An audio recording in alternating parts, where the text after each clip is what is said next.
Hello, everyone, and welcome to Movies You Should Have Watched, the G.I. Jane edition. With me, as always, is my partner in cinematic crime, the Ranting Monkey. Hello. And hello, chat, and anyone else who's watching now or in the future. So, today, this was one of those instances where it's a movie that I have watched, and I appreciate to a certain extent, that Monkey had not seen prior to now. So Indeed. kind of like with Running Scared, like I'd never seen it, but Monkey loves that movie. So here we are in sort of a mirror situation. And so I'm very, very curious to know Monkey's opinions on this film, good, bad, or otherwise, especially because, little known fact, Monkey is a Navy brat. So some of the stuff going on in this movie, I would assume he would have some working knowledge of. I'm not as bad as my dad was. Mhm. If I watched this with him, he probably would have had a heart attack. It wasn't bad. If you compare it to something like the movie Navy SEALs, Yeah. it is much, much better. Or even the one we did, Under Siege with Under Steven Siege. Seagal. Yeah. So much of that movie was just like, oh my God, no. This one, they at least tried very hard to get the gist of things right. Like there's a scene, I don't know if you remember, at the end of Under Siege, one of my complaints was that he salutes, and his salute is horrible. Yeah. It is just bad. Well, there's a scene where Demi Moore is arriving on the base and she gives a salute and she does it properly. So I was like, they got that right. Excellent. From that, there weren't too many things that I saw that pissed me off. So we'll see. Okay. Now, I will tell you this. I watched this literally, and I had just ended an hour ago for me. Okay. I did not take notes. Okay. Well, I will. I took plenty, so I'll be able to guide us along. So for reference, G.I. Jane was a 1997 film directed by Ridley Scott, of all people. He who did Alien and Gladiator and so many other things. It stars Demi Moore and a then at the time lesser known Viggo Mortensen, because this was before Lord of the Rings. So Viggo Mortensen wasn't as big a guy. Yeah. It took me about half an hour to realize who the fuck he was. And like, I know him. But yeah, it took me a while. I tell you what, he is a chameleon. He really is. I mean, prior to Lord of the Rings, the only time I'd really noticed Viggo Mortensen prior to this was in The Prophecy with Christopher Walken, where he played Satan. And he played one of the best cinematic Satans ever. If you have not seen The Prophecy, that's another movie that'll probably come up on this show at some point in the future.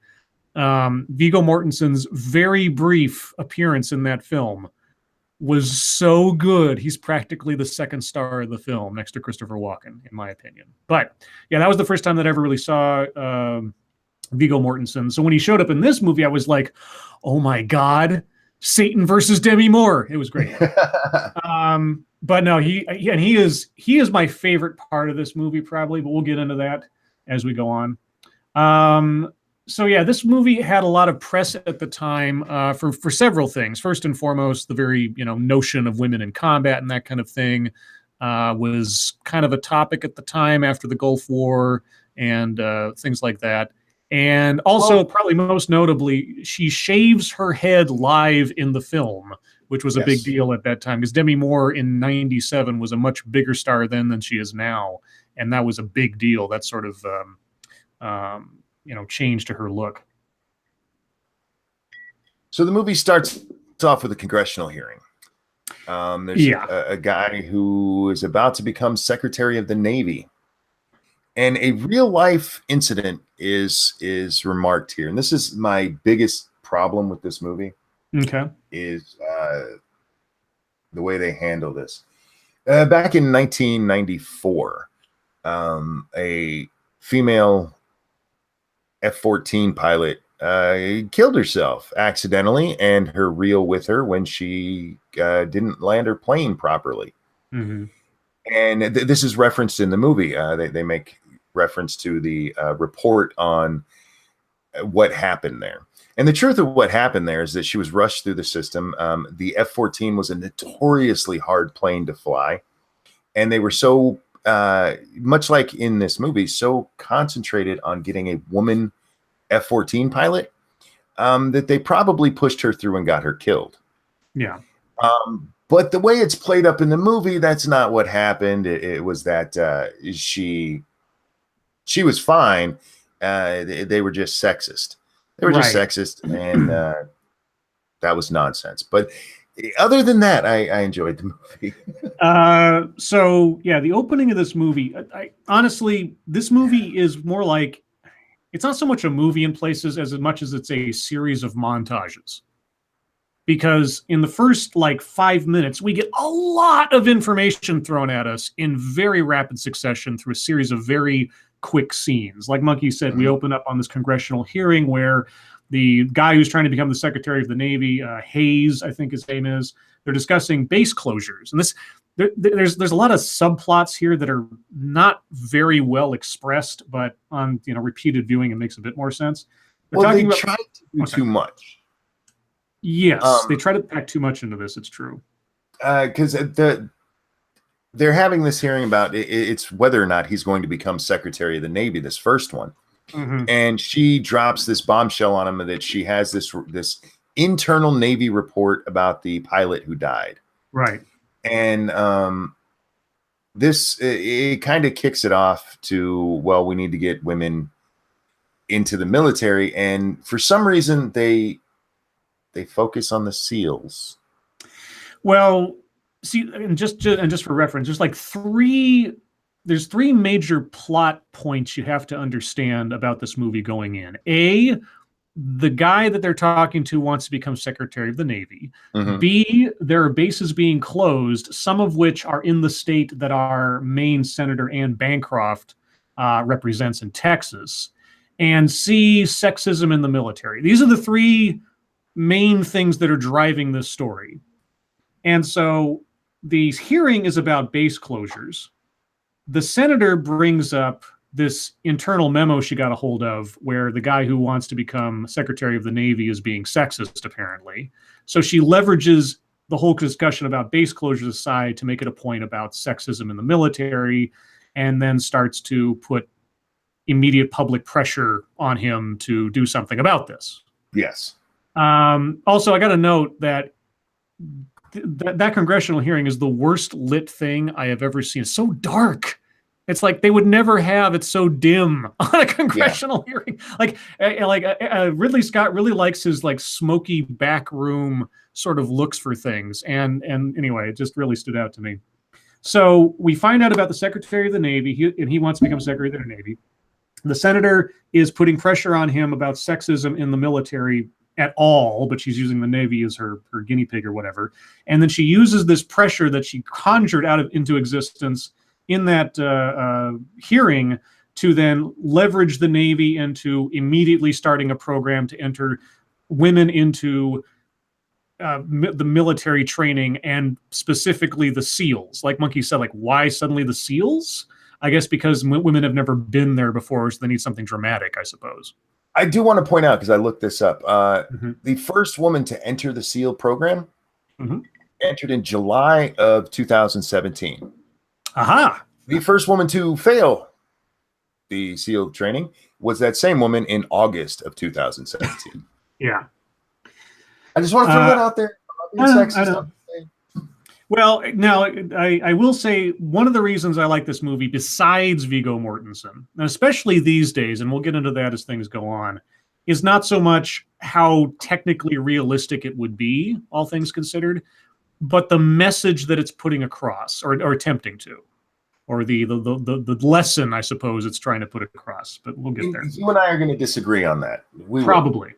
So anyway, and all this happens very quickly, like the Senate hearing, the discussion about putting leverage on the Navy, the candidates put forth to possibly go into the military, and it's all intercut with a scene we see the first time of Demi Moore in action as an intel analyst, and she's in this sort of like command bunker communications thing where she's helping direct a team, an extraction of some Rangers or something from some foreign nation or foreign situation. and she's arguing with the men in the room about where it would be most likely to set the satellite to pick up the signal from the team, because she knows the terrain and she has an idea of what would make the most sense for them on the ground, and the guys in the room disagree with her. What she's arguing, they're arguing to send in gunships, which would just kick off everything. And she's arguing that the team that was there, and I believe it was a SEAL team, would be smart enough to just move to a different place to where they could be extracted without incident. Right. And this is another scene where they really go heavy on the sexism in the military, because she's being completely ignored. Yes. Faith says it was the Rangers. Okay. Right. I'll take your word for that. It's my first viewing, guys, so bear with me here. Anyway, she's being completely ignored. Everything she says, the commander in charge keeps asking the guy sitting next to her. And I'm like, oh, come on. But they eventually go with her plan anyway. Well, that's because the satellite picks up the signal from them, and they're kind of forced into it because she was right. And yeah. Yeah, they have a brief window. They give her, what, 8 minutes, I think it is, for her plan to go through. 9 minutes. 9 minutes. 9 minutes. Plan. 9 minutes. So yeah, they give it to her anyway, but and she's right, because this reminded me so much of an 80s movie. And this part actually kind of ruined the movie for me. Okay. Because I was immediately like, this is a fucking Top Gun moment right here. And we'll discuss what that means at the end. Okay. But as far as, a spoiler kind of thing, it didn't ruin the movie. I still enjoyed this movie. You guys are going to hear me talk a lot of shit about this movie, but I still enjoyed it. I really did. But yeah, that was a Top Gun moment right there. So she's shown to be, she knows what she's talking about. We're given this information up front that when it comes to sort of like tactics and or on the ground geographical thinking, she has a sort of talent for that, even though she hasn't done particularly any field work at this point. She's just sort of a desk jockey. Yeah. And then we have a scene where we have the senator. It was really odd because I had, when I saw this movie, I recognized Anne Bancroft, but I was like, why do I know her? She was like a really famous actress back in the olden days, and I guess technically she still is, but not nearly as well known now. And seeing Anne Bancroft in what amounts to an action movie just kind of set me off. I was like, what? But anyway, so she's looking at all these candidates that they've picked out for being the first woman to go into the SEALs. And she looks through a whole bunch of them, and she makes comments like, that person's got on steroids or something, or check their what was it, chromosome count or something. Yeah. She's making all these comments, and then she comes across, of course, the model, pretty movie star Demi Moore, and she's like, "Oh yeah, this is top drawer, top shelf or something." She says, it sounds really kind of creepy.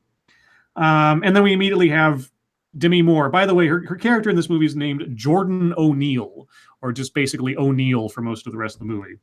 And she's invited in to Anne Bancroft, and Anne Bancroft makes the deal. She's like, why would you like to do this? We're setting this up, and we want you to be the candidate. And she's like, I would love it, because without operational experience, you don't get ahead in the military. Now, I don't know if that's true. Is that true, Monkey? Yes and no. Okay. What she's saying is that without combat experience, you don't get ahead. As an analyst, it depends on what your job is in the military. If you have combat experience, chances are you're going to go further. That's why you know names like Colin Powell. It's why you know names like Norman Schwarzkopf. Sure. But that's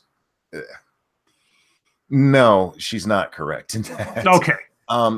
Jim's, it's true in combat commands. She wasn't in a fucking combat command. So and then at this point, another element, another sub-thread of this story, which does play on current events at that time. DeHaven, that's the senator's name, and Bancroft's character, DeHaven, she asks Jordan, you have a man? And yes. She says, I just want to make sure, because if we go through with this, I don't want to find out the last minute you're batting for the other team, because that would look bad. And you got to remember, I'm so happy that I can say this. At that time, being gay was not good for public image PR stuff. Especially in the military. Especially in the military. That has changed leaps and bounds in such a short amount of time. That's what makes this movie something of an anachronism. But the fact that it's such a relatively recently made movie actually makes me feel better watching it now that I can go, that's old-fashioned now, which is kind of interesting. But at the time, anyway, that was a big deal. So she asked him, do you have a man? And this actually plays into something that happens later in the movie. And she says, yes, there is someone. And so she's assured that she is heterosexual for the sake of this. And then we find Jordan in the bathtub with her boyfriend. Or maybe it's her fiance. I forget exactly how that worked out. But he is played by, hold on a second here, because there's something interesting about this guy. Where is his name? I don't have it here. Anyway, okay, here it is. Jordan O'Neill, John James Royce, Jason Berg, or Beggy. I don't know how to say his name exactly. Anyway, Jason Beggy, I'm probably fucking that up, is a former Scientologist. If you see the documentary Going Clear, the HBO thing, I think it was, or maybe it was Showtime. He's the sort of the center point of a lot of the stories about how he was trapped in Scientology and everything. And I believe at this point in his life, he was deep into Scientology. So it was kind of interesting finding that out after the fact. But anyway, that's just sort of a trivia thing. Anyway, they're in the bathtub together, sort of talking about what just happened. And she's like, I'm going to do this because, operational experience. I wasn't allowed to do anything in the Gulf War. And look at you. We both entered the military at the same time. We've been doing the same stuff. But of course, you got to do stuff in Desert Storm and I didn't. So now you're higher up on the chain than I am. There's no reason why I shouldn't. And he's kind of like, but it's the SEALs. I mean, this is no place for somebody, blah, blah, blah. And of course, that enters the whole sexism thing. And like, well, why can't I do it? Like, well, and there's a lot of the dialogue in this I love. He says something to the effect of, I just can't imagine you out there with any cock-swinging commandos. Yes. I love that phrase. You know what? That is a good term for the SEALs. Mm-hmm. These guys have confidence and there's a reason for it. So I forget exactly what she says, but he leans back in the tub and says, what, have I just traveled 10 years into the future? Are you asking me if I'm going to wait for you if you go off to combat somewhere? And I was like, 10 years into the future. Almost. Close, yeah. Close, not quite. So he's obviously concerned for her safety and well-being. And it's not an unreasonable concern. It's not sexism per se. It's just pragmatism from my perspective anyway. Plus, this guy's in the Navy, and while just being in the Navy doesn't give you a great idea of the SEALs, he's a commander in the Navy, so he at least has an idea what these guys go through. Right. And it is no place for a woman. Sorry, ladies, it's just not. Yeah, and she would be going in blank, like with zero combat experience prior to this. Now, I don't know what the requirements are for entry into the SEALs. Do you have to have combat experience prior for qualification? No. My cousin went in. He was pretty much a swabby at the time. Okay. I have no idea. And this is why I have Monkey here, because he's more of an expert on this than I am. Also, that he's also a partner on the show. So then we immediately, there's a lot of fast cuts. Like all of these scenes are very brief. They tell us what we need to know and move on. Ridley Scott is very, very economical with his storytelling in this, almost to a fault, because he goes by things so quickly you don't really have a chance to absorb a lot of the background details. Well, if they had cut out some of the subplots in here, especially the Senate, the stuff we'll get into with that being dirty, they could have spent more time with the actual SEAL training part, because like they go through Hell Week incredibly fast, even for as long as they do spend on it. So we see her arriving at the base to basically start her training, and she meets with another one of my favorite characters in this thing, Captain Salem, played by Scott Wilson. And he's one of those character actors that you never remember his name, but you recognize him as soon as you see him because he's been in so many things. And I tell you what, I love the way this guy lays out this character. because every scene that he's in, he owns. I just love it. He's got the accent, he's got the demeanor. He's just a total. He acts like a total badass, and I believe it. So he lets her in his office, and he's like, offers her a seat and everything, and lets her know it's like, okay, we're gonna have separate facilities for you and a separate sleeping quarters and yada yada yada. And anybody at any time does anything that makes you feel uncomfortable, whatever, you report to me directly. And she says, I'm not looking for any special treatment. And he's like, well, unfortunately, that's not how it works, basically. Hello? Hello. I'm listening. Okay. I wasn't. Yeah. What he tells her is that he's got orders that this is what happens, and his hands are tied. And we find out he's not exactly happy to have her there later, but in this scene, I mean, he is as accommodating as he can be. Right. But yeah, when she pulls that, he's like, this isn't me. This is how things are. This is how things are.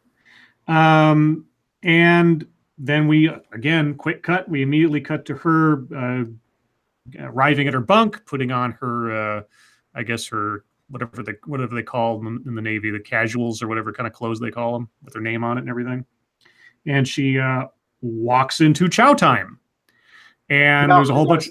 Because at chow time, you hear a phrase that I've only ever heard in the military. Okay. And I was so happy to hear it. Somebody said, I think the line was that they'll never let a split tail in. Yeah, right. A split tail is a slang term for women in the military. Yeah, and then somebody says, "Yeah, don't you know it's not polite to point?" when she walks in. So they're looking at her breasts and everything, and they're making cat calls and everything. And then we see a whole bunch of the guys who will become her teammates over the course of the film. And one of them, if you recognize him, which you may or may not, is Jesus Christ. Yes, Jim Caviezel. And I don't know what he'd done prior to this. I'm not a big, Jim Caviezel like aficionado, but I think it was the first time I'd ever really seen him before. And so there's a lot of people in this movie that weren't as famous as they were, and now as they were then, kind of thing, or vice versa. Well, yeah, I recognized several of them, but I couldn't tell you their names. Like the black guy that's in the movie, I've seen him in a couple of things. I could not tell you his fucking name.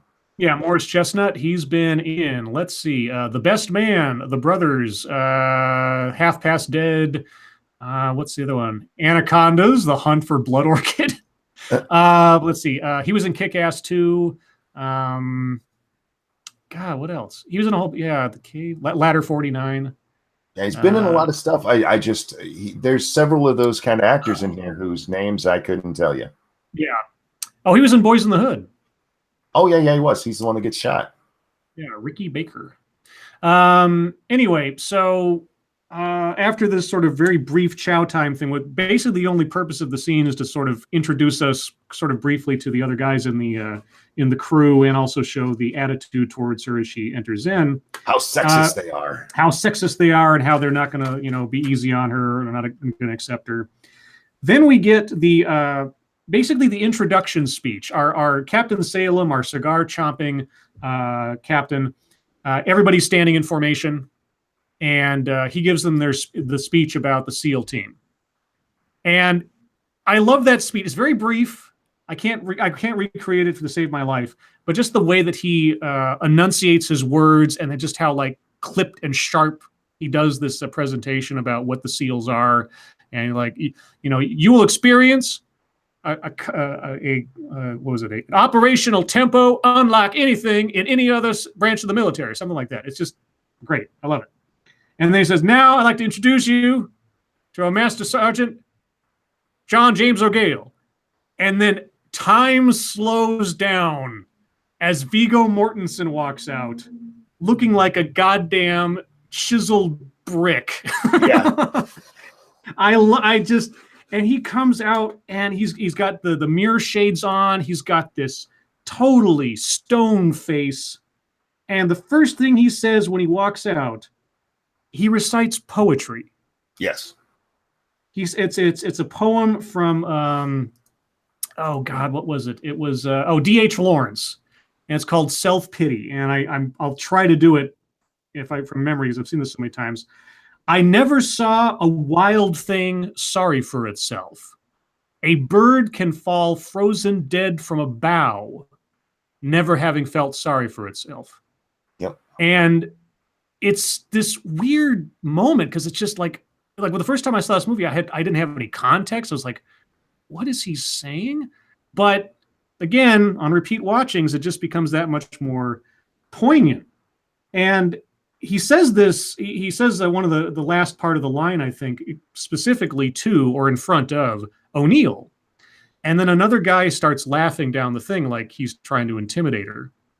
And he immediately turns, walks over to the guy that was laughing, takes off his glasses, looks straight in his eyes with this cold, dead stare and says, you know, the tides of the ocean, the sun on its ecliptic, these are but a few things that I control in my world. It was just like, holy shit. Yeah. It was great. That was one of the best character introductions I remember from that time, that era of movies. It's just like, I want to know more about this guy. I want to know this guy's story, even though we never really find out. It's great. Let's see. So then immediately Hell Week begins. Yes. And I listed off all of the activities that we see. And again, this is another montage. This is effectively a grandiose montage of pieces of information or training and such. So I'm going to go down the list. I mean, a lot happens in these scenes of montage where you see like the amount of basic physical torture they're going through and how much they're being abused and misused and all the things they're having to do. I do want to talk about this because there are scenes in this where Command Master Chief and his crew beat the fuck out of these people. I mean, literally beat them up. Yeah. And in the military, that is a no-no. You're not allowed to do that anymore. Mm-hmm. And it's been that way. It was that way in the 90s when this was made, except with the SEALs. Oh, okay. You're not allowed to lay your hands on a subordinate anymore. It used to be quite the thing. I mean, if you go back to movies like even Full Metal Jacket, in the 60s and stuff, yeah, they could beat the fuck out of them. If you go to a movie like An Officer and a Gentleman, there's the fight scene with Louis Gossett Jr. and Richard Gere, and that was at the time you could still lay your hands on your subordinates. Nowadays, they're not allowed to touch them. So it was funny to see this in a movie that was Navy approved at the time. Oh yeah, that was one of the things that I didn't look up. If the Navy actually cooperated and or assisted or consulted on this. With the amount of military hardware in this, I would guarantee it. Yeah. So let's see. This is just some of the activities they go through. Oh, by the way, there's another element to this, is that they tell them at the up front that 60% of all candidates end up out of the program before the first month or something. And of those 40%, then only maybe, 15% or something actually end up graduating or completing the training. It's some ridiculously small number. Yeah, it's about 25% make it through, roughly, yeah. So immediately after the little speech, if you want out of the SEALs, you have to make a public showing of it by going up to this bell they have in the middle of the yard and ringing it 3 times yourself to ring yourself out of the program, which is a point of admitting failure and or humiliation, etc., which makes a symbol in this thing. Now, I don't know if that's part of the SEAL training at all. That is absolutely part of the training. That bell is real. That is part of the training. Okay. So the activities they go through: boat lifting. They've got these giant sort of inflatable or sea boat deals that as teams they all have to lift up with their hands above their heads and carry around the beach and stuff. I'll call it barrel pushing. These big gym mat material, giant heavy roller deals that they have to push up a hill together as a team. In sand. That is important. In sand. Then doing basically like push-ups or scooping push-ups in the surf as the water's coming in and out around them. And as you watch Jordan O'Neill proceed through this, you immediately see the disadvantages of having long hair. Because it gets all in her face and it's getting all dirty and nasty real quick because she's just rolling around in the sand and in the dirt and everything. Yeah, and there's a part going back to when she meets the captain. She tells him that she was going to stop by the barber to get her head shaved, and he told her, "You don't have to do that, being a woman." Right. Those are dock bumpers, says Jim. That's what those are. Yeah, those are on so the boats don't get damaged when they're in port. See, I am completely oblivious to a lot of the details of this stuff, so I'm glad to have a couple people here who know a little bit more than I do. So we do the beach sit-ups, then we do another round of boat lifting, and then it's chow time, and all this is happening over the course of an entire day. This is nonstop. They're doing this all day, and then the sun goes down, and they finally let them have chow time. And they all run in like wild animals because they burned off so many calories over the course of the day, and they're just famished. And they run into the mess hall, and they just start grabbing food and start shoving in their mouths and everything.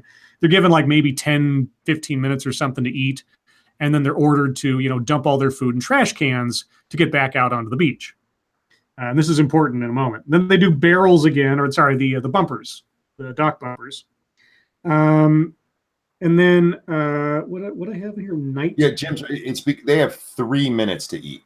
Oh, 3 minutes. Okay, 3 minutes. There's actually one guy who sits down, and one of the instructors kicks him over. Oh yeah. Like, you don't have time for that. Yeah. I have something on here. I can't read my own handwriting. It's something like night beaching or something. I think are they crawling through the beach again? Well, there's a scene where they're all almost huddled together in the surf, just kind of standing there. Yeah, right. Which is actually not how they do it either. What they do is they have them basically naked, sitting on the beach, letting the surf hit them in the back. Which is weird. I was surprised they didn't actually show that, because it's one of the more famous things that the SEALs do. But yeah, they show them almost like cuddled together for warmth, back to front in a line. Right. Yeah. That might happen, but that's not the famous thing, because a lot of guys actually get really fucking sick from that. Right. Then they pause to have a medical check. Yes. And by the way, during this entire thing, there are guys who are falling down and like getting injured, and I think at this point at least one or two guys have wrung out already or something. So the med check, we meet another minor character that becomes more important later, and that's sort of like the on-base doctor, and it's Corman, sorry, and I don't know, and her name is just so she's a relatively petite blonde lady whose last name is Blondell. Yeah, and I'm like, okay, and so she checks everybody's eyes to make sure, follow my fingers, make sure nobody's like completely out of it, and then she exchanges a few words with O'Neill and says something like, we're all pulling for you or something like that. Now, real quick, this is one of the parts that I think they did on purpose, because if they'd shown the actual training, nobody would have believed a woman did it. Because what they do is, when these guys have to sit in the surf like that, they will bring them out occasionally to check on them, and then they make them go back. It's not, okay, we're done with this for now, like it was in the movie. Then they go for chow time too, because I think that was, and they run back and they say it's time for chow, and they put the garbage cans out of all the food that they dumped after the first one, and you have to eat that. This is the food you get to eat. Which wouldn't bother me, because it was all clean food that they just threw in the trash. Yeah, pretty much. But it's sort of the humiliating, sort of like treating you like an animal thing. Then we get like, I don't know, revelry or something or whatever, like how they close the day, and then they show like, here's the exit bell. You can't handle it. This is only day one. And he says something like, until someone rings out, this day does not end. Who's it going to be? Who's it going to be? And nobody does.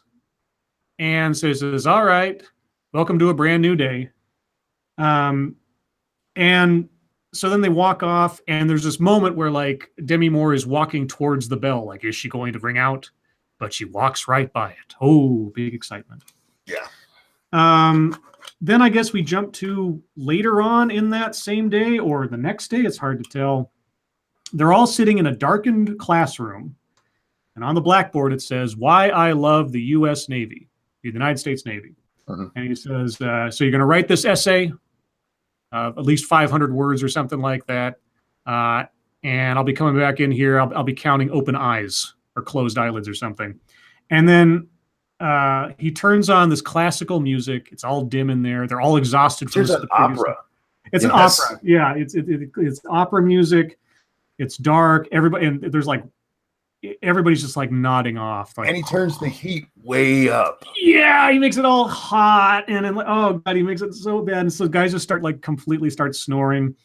And of course, the one of the few people that actually stays awake the whole time is O'Neill. Yes. Well, that's because she snuck some food out with her. That's right. Yeah, she snuck some, and she shared it with one of the other guys. She did. Yeah, she did share it with one of the other guys who was very thankful for it. And then the last sort of marquee activity I have on my list, the obstacle course. And this is a important moment, or I should say sequence in the movie, not only in the narrative, but also I think is why I appreciate this movie more now than I did back then. Okay, sorry, go ahead. And I kind of agree with you, but we are going to disagree on this. And okay. Yeah, because they go to a live fire exercise. Yep. Which is scary as hell. And there's also a part in here that pissed me off because it would not happen. Okay. But they do the obstacle course, and he tells them at the beginning, the only thing you have to know is 12 minutes. Mm-hmm. 12 minutes to get through the obstacle course. And that's important because they go through the obstacle course, and there's one part there. They tell Demi Moore that there are white boxes marked for her that she needs to find that will help her in the course. Yeah, and when she gets to the wall, there'll be a white step thing that she has to use to try and get over that. I don't want that. I don't want that. And they're like, too bad. That's the way it is. Yeah, that's the way it is. And so they go through the whole thing of crawling underneath the barbed wire and running across the mud and going across everything else. And at one point, Viggo Mortensen's character is sort of like following the action along from his perch or whatever with a sniper rifle night scope. Yep. Which doesn't look much like what a night scope would actually look like or how it would play out. But anyway, and then he starts taking pot shots at him. Yeah. I thought, would they actually? I mean, I understand like the live fire over their heads and things, but would somebody alternately also make pot shots with a sniper rifle from distance away? As long as he's not hitting them, yeah. Okay.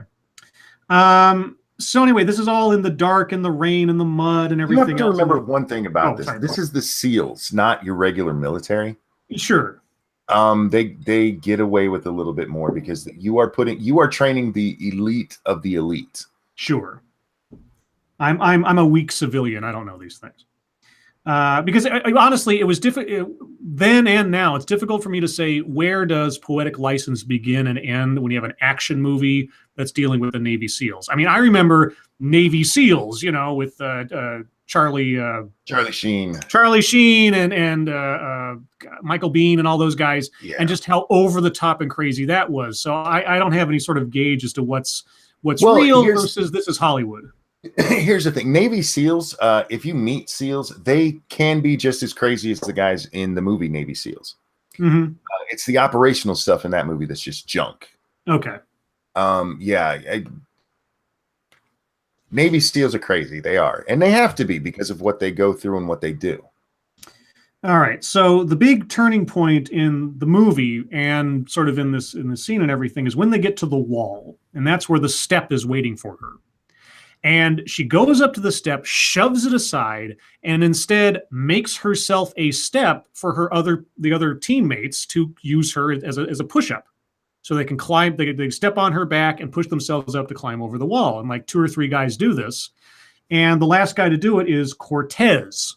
Now, all of the other and subordinate to the story, not necessarily subordinate in the military there, but the guys who are in her team who are subordinate to the story, they all have names, but it took me like 2 or 3 viewings of this movie to sort of understand who was who, because they don't dwell too long on any of the other guys too much. Right. Except for a couple. And the names never really stick except in a couple of situations. So anyway, Cortez is the mega jerk of the team to this point. And when it's her turn, he's up there and he reaches down his hand and says, grab my hand. And she jumps up to grab his hand, and he says something like, you need to drop out, or I forget exactly what he says. Why don't you drop out? Yeah. Yeah. Why don't you just drop out or whatever? And he lets go and drops her. Yep. Which Viggo Mortensen sees because he's watching through his scope. Right. And so she's left alone. Like, she's the last one behind. So without any other option to try to complete the course, she goes over, grabs the stairs, and uses them to climb over the wall. And then they finish the course, and they're all standing in formation. And Viggo Mortensen marches over to Cortez, and basically, I forget if he like punches him or something. He like shoves him or he hands him an oar. Right. And now this is the part that pissed me off, and here's why. Okay. If somebody did that on a SEAL training course, they would have kicked the shit out of him and then left. They would have rung the bell with his head. Okay. No man left behind, period. Right. And if somebody pulled that shit, even with a woman that you don't want in there, they would have kicked the shit out of him, because you cannot trust that guy to have your back, period. He would have been out right then. Right. And that was the thing that I always thought was kind of like, I'm surprised that's all that happened to him, because all Viggo Mortensen does is like, shove into him and say, there are 2 words you're going to learn in your time here, Mr. Cortez: team mate. Yeah. And, I would have thought that something else would have happened. But anyway. Yeah, they would have kicked his ass. Yeah. They start listing off the times, like who completed what and how much time. And Cortez has a time that's actually more than O'Neill, even though Cortez basically, he didn't cheat, but he just like got ahead of her because he left her behind. And so Neil's like, wait a second, that doesn't make any sense. Why do I have a better time than Cortez? And it's like, you've been given a standard gender norming 30-second deduction. Yep. And this pisses her off, and she goes up to the door of the Master Chief, and she knocks on the door and just like, why'd you do that? You shouldn't do that. And Viggo Mortensen after a second comes out, and not even looking at her, says, Lieutenant, when I want your opinion, I'll give it to you. And she slams the door in her face. I love it. So then she immediately marches off to Captain Salem. And her hair is all fucked up, and she's in her clothes and everything. And she's like, this happened, and it's not right, blah, blah, blah. And he goes, she tells him, she's like, did you go to my command Master Chief first? Yeah. And she said, with all due respect, you said to come to you if there was any problem. And he goes, okay, I want names. And she goes, you, sir. Ooh. And he's like, what? And she's like, you've been treating me different. I want to be treated equal. And this is where you see what he really feels about her. Right. Because in that first scene we saw him, he was very cordial. Very cordial. And in this scene, he's like, bitch, what did you just say to me? Because she was rude to him. And yes, you don't do that. He says, Lieutenant, did you just have a brain fart? Yes. And she's like, excuse me, sir? It's like, you come in here and bark at your commanding officer. I would call that a major league brain fart. And I do not appreciate it when someone farts in my office. Yes. I love everything that guy says in this movie is gold. I love it. And so they have a meeting of the mind, so to speak, where he just lets down all pretense, and he just says, you want everything? You want the whole deal? You're going to get it. I don't know if you're going to want it once you get it, but you're going to get it.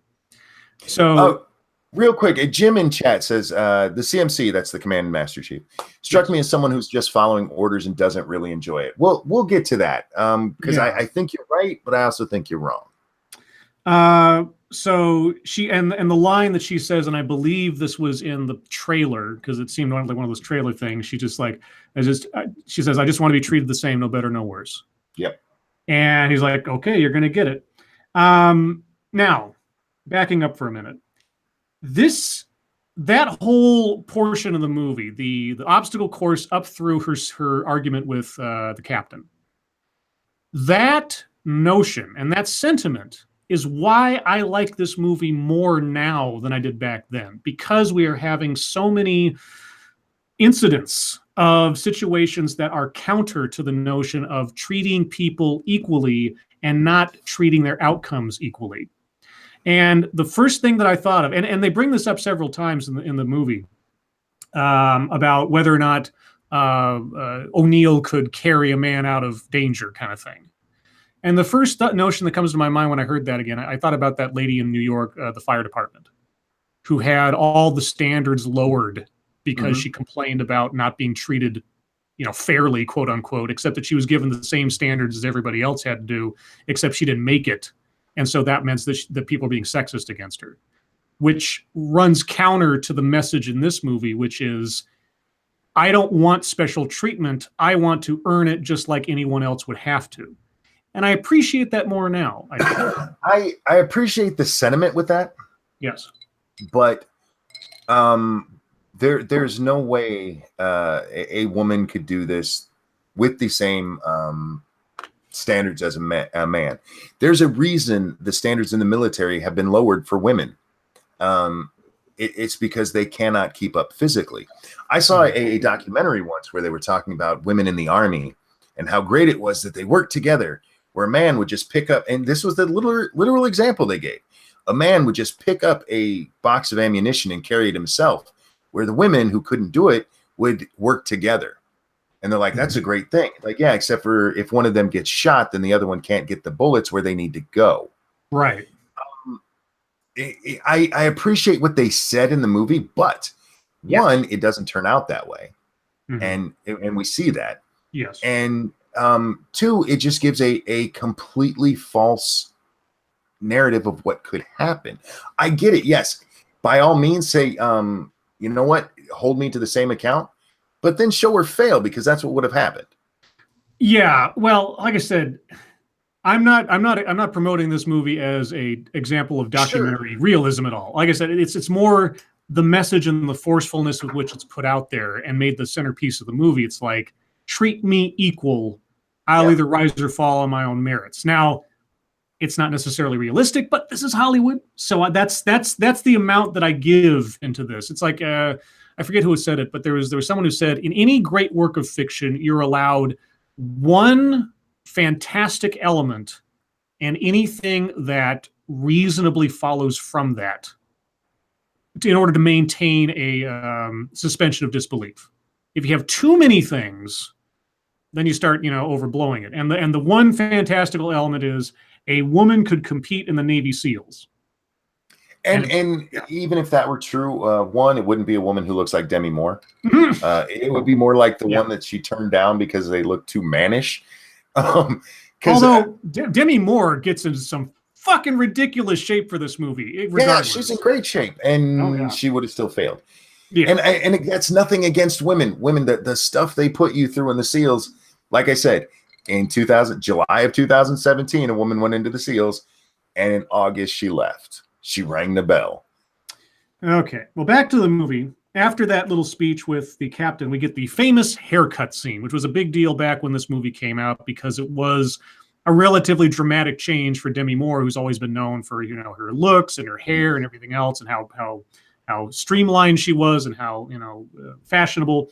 And she, right on camera, takes a big shaver and just starts locking and cutting it all off. And it's supposed to be this big empowering moment for the character and everything. And it does mark a transition in the story and in sort of the evolution of the character. It's like, okay, now I'm doing everything that they would have to do. In all physical respects, for the sake of the logic of this movie, I am now no different than them. I've got my head shaved. I'm doing the same stuff they're doing. And she starts sleeping with them. Well, yes, after a fashion. Yeah, she moves into the same bunkhouse. Yeah, same barracks and everything. Jim Caviezel's character, I think Slavnik is his name in that one. He freaks out. He starts talking about having tampons near his bed. He's like, "Don't you care about tampons?" Yeah, just ridiculous. So then we come back to reality for a minute, and we're at some like highfalutin party where the guy who's trying to become Secretary of the Navy is at, and he's telling stories or something, and I think it's a sexist story or something. And then they're all in this back room playing snooker, looks like, or billiards. Nope, they're playing and snooker. it's literally a cigar smoke filled back room full of men. And it's all, I just like the symbolism of that. And O'Neill's boyfriend or betrothed or whatever, he sticks his head in because he's looking around, and they invite him in to start talking about, just to help with the game or whatever. And then of course they start talking about G.I. Jane. And the guy who's running to be secretary, Hayes, he says, G.I. Jane, why don't they just call her Joan of Arc? Get it over with. And they start discussing, like, does anybody know how far she is in this thing, or how nobody tells us anything? I'm thinking, the guy who's running for Secretary of the Navy can't find out a status report? Yeah, that's not very realistic, but that's for plot, because her boyfriend pipes up and has the details. And they never really delve into, how do you have this stuff again? Right. Nobody's like, hey, wait, I'm the Secretary of Navy and can't get it, and you do? Right. Yeah, it was. They never quite question him on that. As and they have no idea of his relationship with her either. Now I don't know what the protocols are in the military for like reporting relationships with co-officers or things, but it just seems kind of odd to me that they have no idea he had a connection to her at all. Yeah, that's one of the fantastical things in this movie. Yes, it's true. So he tells them that she's made it through Hell Week and blah blah blah. And they're like, well, I want a weekly report from you on what's going on. If you've got a line into this, I want to know. Like, okay. So now he's basically spying on his girlfriend for the upper brass that kind of want to see her fail, which is kind of a weird position to be in. At the same time, it does kind of put him in a position where he can know what's going on both sides of the aisle, so to speak. So give and take. So he's going to give progress reports. And then we cut to something that would not become any more famous until after about 4 years hence from when this movie was made, and that's waterboarding. Yes. We see O'Neill being waterboarded as part of her training, and I didn't have any context for this back when I first saw the movie. It was just like, oh, they were just simulating drowning. But as soon as I see it now, I have a whole different perspective on it, given the events of just a few years later and all the controversy thereafter. So I just found that interesting. And of course, that is something that they do in SEALs training. Jesse Ventura talked about that a lot and things. And Jesse Ventura did the SEAL stuff. He did SERE training. He was a SEAL, yeah. And then we get another extended montage of, assembling a gun and Demi Moore doing push-ups and pull-ups, and then the waterboarding, and then they're doing this one set of training where they're all out in the water off the shipyard or whatever, and they have to hold their arm out as a boat speeds by with like a rubber sort of loop that they loop their arm into and get pulled into the boat. Well, it catches them so they can pull themselves into the boat. Right. Okay. And so everybody does it, but then it's O'Neill's turn, and she can't make it up. She can't pull herself up. And I thought, okay, well, they're at least not showing she's a complete superhero. Yep. To a certain degree, but we'll get to that later. And then she falls out. I think Cortez starts laughing at her. So then Ergale or Viggo Mortensen kicks him out of the boat and says, leave no one behind. Everybody gets in there. And he dumps everybody back into the water. And then they just take off and leave him there to swim back to shore. Yep. And then we have something that felt like a bit of schmaltz to me, a bit of cheese. When the one black guy in the crew, McCool, he starts talking as they're swimming about his grandfather, I think it was, who wanted to be in World War II or wanted to join the military, and they wouldn't let him because he wanted to fire the guns on the destroyers. Right. That was it. And they told him that black people don't have good night vision or something like that. Told him the only thing he could be was a cook. Right. And so he tells O'Neill, I kind of understand where you're coming from. Yeah. And I'm thinking, that seems a little you know, the blessing from the black guy kind of thing. I don't know. It is. Yeah. And it is cheesy because these are two entirely different things. Telling a woman she doesn't have the upper body strength of a man is not the same as saying that a black guy can't see well at night. Right. I mean, yeah. A sexual dimorphism versus out and out racism, not quite the same thing. It seemed, I don't know, it seemed like something that didn't need to be there, but whatever. Then we get another famous scene where Demi Moore is naked in the shower all by herself. Yes. And we get to see her well-sculpted butt as Viggo Mortensen walks in on her. Which I thought, well, she wants to be treated like one of the guys, so ta-da! Yep. And so he walks in and he starts having a conversation with her. Specifically asked her, she asks him what he got his Navy Cross for. Because she's curious, I guess. And he tells her, oh, sorry. He's talking to her about being, you know, having to do the same stuff. And she asks him, you know, well, what'd you get that cross for? And he tells her, pulling a 250-pound man out of a tank. Yes. And he says to her, you know, could you do that? You couldn't even pull yourself onto the boat today. Right. And that is a very important moment. And I think this movie sends a mixed message at the end. It does, and we'll get there. But it doesn't mean to. Yeah, because there's a reality of physics involved here that they bring this up a couple of times about her and her carrying capacity. And the whole idea is that she is capable of becoming a Navy SEAL, and she can do all the same things all the others are expected to be able to do. Mm-hmm. And this one thing, she isn't. By the end of the movie, she isn't. We'll get there. But you're right. It is a very mixed message as to how realistic are we supposed to take this. It's kind of playing against its own message. Anyway, Mortensen goes on to explain that he's putting her in charge of their team. Right, because somebody like rang out or there's some kind of change up or something. Yep, and she asked, well, why not, I forget who she asked, but somebody else is the same rank as her, lieutenant, and she was commissioned a month before him. So technically, she's got seniority. There's one other name of one of the guys on the team that I just love, Wickwire. Wickwire. That's a great name, and they just call him Wick. Like if I had to have a new last name, I'd go for Wickwire. Anyway, so then we jump back. I have a note here of base closure politics. We have to jump back to remind ourselves that there's also a political element to this whole thing. And Anne Bancroft or DeHaven or whatever is talking about the bases being closed. And you know, as I was watching the movie again, I had to sort of remind myself, oh yeah, that's part of this movie, that whole thing. Because they're trying to weave all the pieces together as to the drama that's going to be coming up sooner or later. We'll get there, and I'll try to explain it as best as I can. But then we go immediately into the big stuff, SERE training.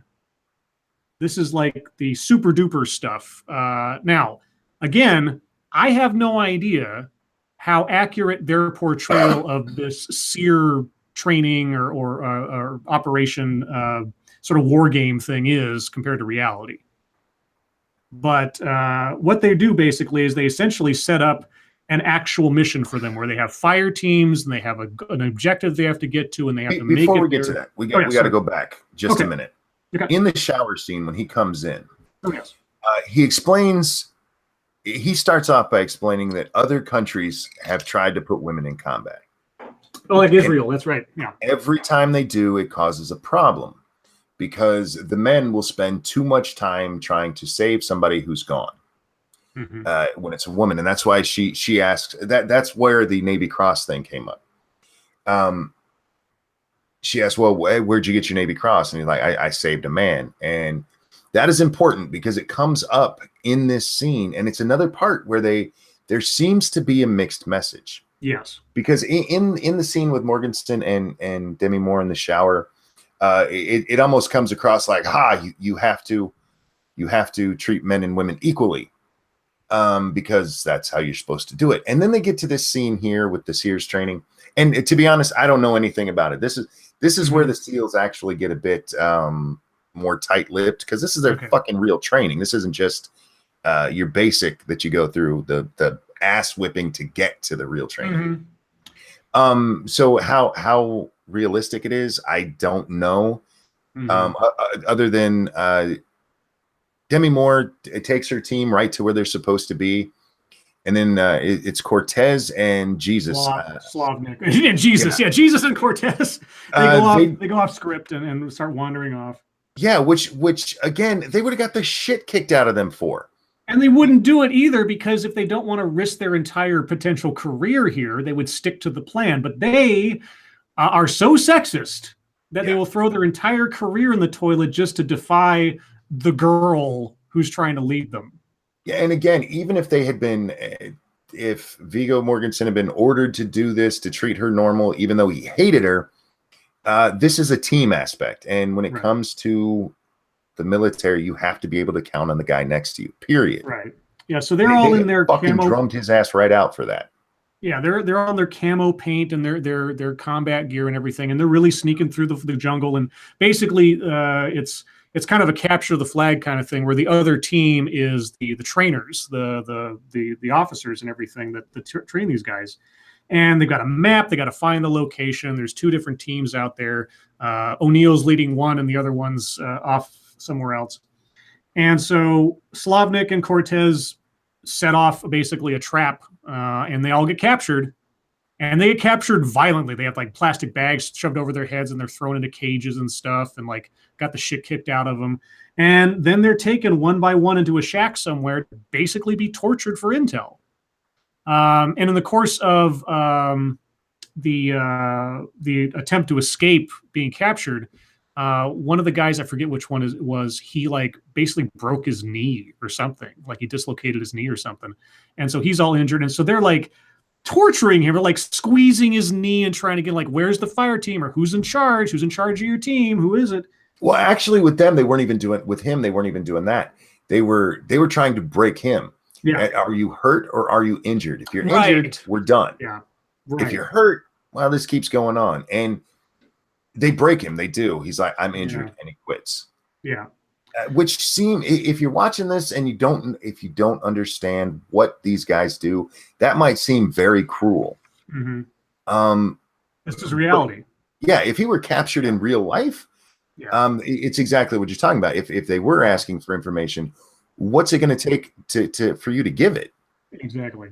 And it might seem cruel, but as I'm watching, I'm like, sorry, dude, you didn't make it. This is the life you chose, kind of thing. Yeah. And at one point, as they're in cages next to each other, O'Neill says to one of the other guys, again, I forget who it was. I think it was the guy with the injured knee, maybe. She says, "Don't let them use me against you." Right. Okay. So anyway, eventually it comes down to O'Neill's turn, and Viggo Mortensen just like is slapping and beating the shit out of her in this interrogation room or whatever. And the other officer there's two guys. There's Viggo Mortensen and this other guy, his like second in command kind of deal. Maybe it's his XO. I don't know how the Navy works. Fuck, I don't know. He starts looking like, you're going too far, man. He even says that. He says, Master Chief, this is too much, or something like that. Yep. And Viggo Mortensen's like, you can't handle it, then get the fuck out of here, basically. And so it was this point, I'm like, okay, do I agree with Viggo Mortensen here? Yes. Because this is reality, like you said before. This is what would happen, kind of thing. And as she is not willing to break, basically, he picks her up, throws her out of the interrogation room, kicks her around some more, and then bends her over a table in front of all the other guys who are caged up, and basically proceeds to attempt to rape her. Well, he drowns her first in front of them. Yes, that's true. Yeah, he does dunk her head in the trough water or whatever. Yeah, and then he pulls her over there, and he's like, "This is what would happen." Mm-hmm. And that's what he's telling them, and he's not wrong. He is exactly. not wrong. He's not wrong. So he bends her over this table, starts pulling down her pants. He starts undoing his pants, as far as I can tell, and then I forget exactly what it was. She got distracted for 2 seconds talking to the guys in the cage and warning them about what's going on. And then she just whips her head up, her skull straight into his nose and breaks his nose, and then gets one over on him, kicks him down, and starts beating the shit out of him. Yeah. And then he stumbles upwards, and I forget exactly what it was, but oh yeah, he's leaning against the cage. All the guys have turned their backs on him, which I'm like, well, okay. Here's what happens. A fight ensues. She beats him up, but he makes it to his feet and beats her ass, knocks her out. That's right. And he goes over to talk to the guys, and they all turn their back on him. Yeah. And then he says something like, "Guys." Well, he says, "Guys." She can't do this, or she knows this. She can't make it. And she stumbles up to her feet and says, "Suck my dick." Yeah. He says, "Master Chief, suck my dick." And I like the scene. I like that comeback. It's a good movie moment. It's a good movie moment. It's a very good movie moment. And then they all start, and then the guys in the cage just start going nuts. They go like, "Suck my dick, suck my dick." And the Master Chief has kind of lost a few steps in the respect scale of people. But this is the thing. He shouldn't. Because he's not telling them anything that isn't absolutely true were it to happen in the real world. Yeah. And that's one of the things that confuses me about this character of Viggo Mortensen's. Because at first I thought he is doing everything he can to make her quit to see if she will. I mean, he's actually testing her up to the point of just like telling her to fail, telling her to leave, et cetera, because in his heart of hearts, he wants her to succeed. That's what I think. That's sort of like the idea I have in my head, is that deep down, he wants to see if this woman can take it, and he's doing everything in his power to make sure she quits, so that if she doesn't, she actually did win. And yet, he is, when he's talking to these guys, when he thinks she's unconscious, basically, he's telling them the exact opposite of that. It's like, guys, give it up. She's not supposed to be here. Here's the thing. Jim earlier said that he got the idea that the Command Master Chief didn't want to do this, that he was ordered to. And here's my thoughts on it. I think he doesn't think a woman should be there. Not because he doesn't like women, but because we've talked about they cannot do it. Right. But to that same thing, he's also just looking for the best teammates. Yes. And if that was her, then that would be her. I think he's a conflicted character. I don't think it was an order kind of thing. I think he sees sees what she's trying to do and respects that part of it, but still knows there's no fucking way. There's no fucking way. The pragmatism can't go away just because he might respect her moxie. Yes, exactly.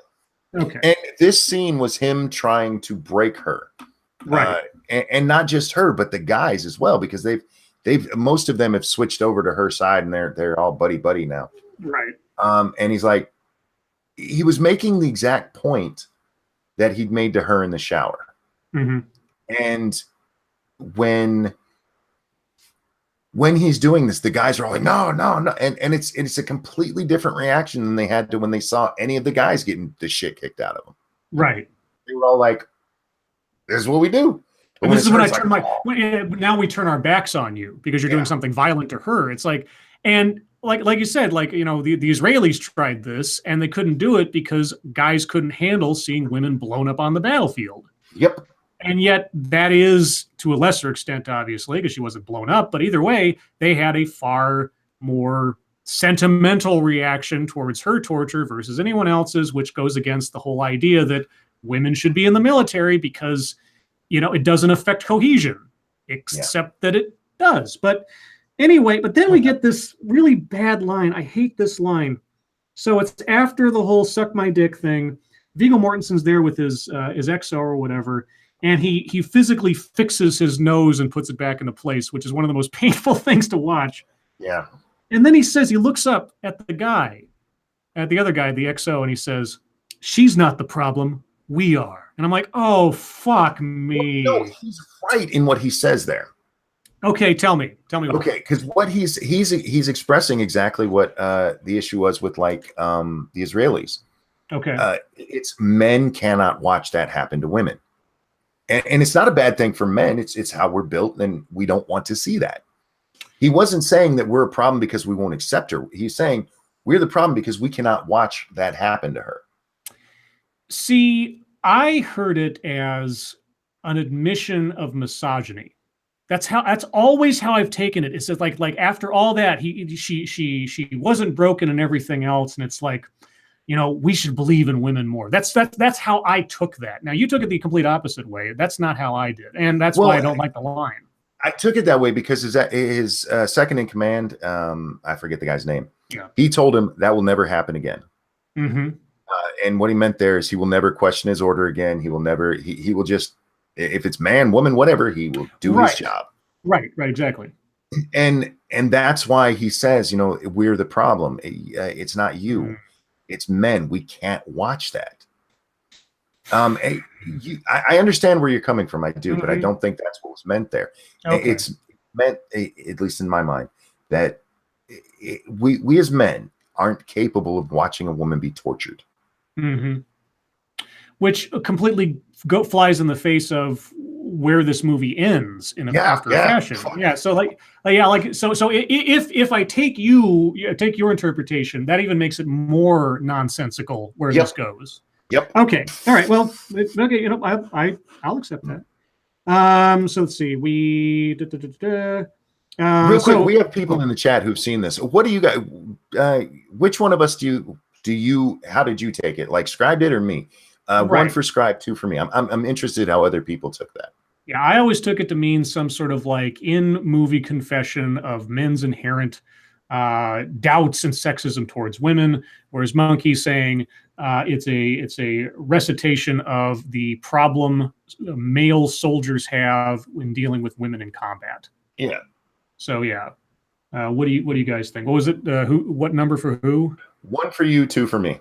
All right. So put in a 1 if you thought it was a comment on misogyny. Put put 2 in there if you think that it was a reaffirmation of the problems with having women in the military. We got a couple of boths. We got a 1 and a 2 and a both. And then Jim says he agrees with me. Anyway, what's our next scene? Do we get back to the fucking? Oh no, the Congress. Oh, I know where we're at. Okay. Well, we're drinks with the boys. Yes. Well, she gets invited. She's at the commissary. That's a word I'm not sure you're familiar with. It's a military store, guys. The commissary. Yes. Mm-hmm. And she runs into Blondell, who invites her to a beach party. And she says, "Oh, I can't. I've been invited to drinks with the boys." And it's like, "Oh, they're finally accepting you." And she, well, small steps. Yeah. So we switch to the bar, and of course all the guys are accepting her, and they're having shots and drinks and suck my dick. They drink to suck my dick, which is great. And then Viggo Mortensen and some guys come in and she leaves. Yeah, something like that. There was she goes to the bathroom. Right, I was going to say she goes to the bathroom and there's another woman in there who sees her. And she's all busted up. Yeah, well, Demi Moore looks like she's just been through like a grinder, and she has. And the other woman just says, "I know it's none of my business, but I'd leave the scumbag," or something like that. Yes, I'd leave him. Yeah, okay. I can't quit you, Navy. But anyway, so she basically splits her time between having drinks with the boys and then going to meet up with the beach party. Yes, which turns out to be all women. Oh, and by the way, there was a scene way back just before the snooker cigar scene where during the course of her running around training and stuff, there was a guy with a super duper telephoto lens taking pictures for a newspaper. And that's how the newspapers had photos and knew that there was a woman in SEAL training that they were then talking about at the snooker table. Yeah. And now she goes off to this beach party, and all of a sudden, there's that guy again. Camera boy's back. He's taking pictures of her at the beach party, which is interesting because I was curious. It's like, how did he know she would be there? Right, because he was already set up. It wasn't like he was following her. He was set up already.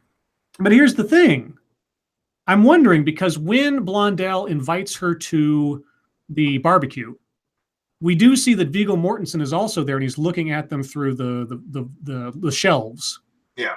So I'm wondering, did Viggo rat her out to somebody?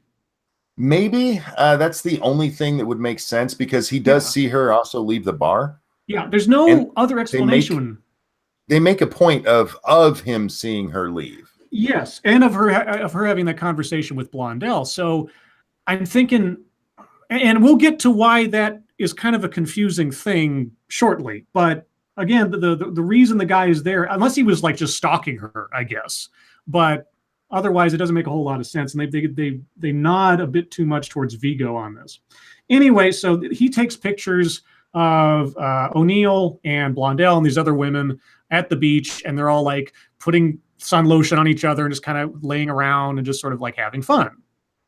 That immediately takes us into another hot topic at that time. Don't ask, don't tell. Gays in the military. Gays in the military. So O'Neill's called into the captain's office and everything, and there's guys from JAG there. The Judge Advocate General's office. I know what that means. I watched that show once or twice. Mm-hmm. And they show her the photos showing her at the beach. And she's like, this doesn't mean anything. And they're like, well, you don't have to tell us anything, and we're not going to ask. But unfortunately, until JAG finishes their investigation, we have to put you on a desk. And she's just like, a desk? And he says, you can redo your training after this has all been cleared up. And she says, I'm not doing that shit again. Yeah, I did all that once. I'm not doing it again. Yeah. And so they don't give her a choice. It's either you take a desk or you quit. Well, she gives the captain that choice, which, by the way, not a good idea. Right. She goes, PR and everything. Either put me back in training or just get rid of me. He's like, that sounds a lot like an ultimatum. And she goes, take it however you will. Yeah. I've met a few captains in my time, and most of them have been very nice guys. But you do not give your commanding officer an ultimatum. You just don't. Yeah. So either they have to look publicly like a sexist organization by like drumming her out for no cause, or she has to write a desk. Is basically or she keeps going with her training is the option she's giving them. And they're not going to let her do either one. So she in anger, she runs up to that bell with a baseball bat and hits it 3 times and breaks the bat over the bell. Big dramatic, movie moment. Yeah. And then she heads back home basically in sort of defeat. Now, this is where the conspiracy aspect of this comes into play. And it makes sense on reflection. It didn't make any sense to me like the first time or so that I saw this movie. So let me explain the dynamics of this, because this all comes down very quickly. The Secretary of the Navy, or the guy that wants to become Secretary of the Navy, is going to be in charge very shortly of which Navy bases get closed.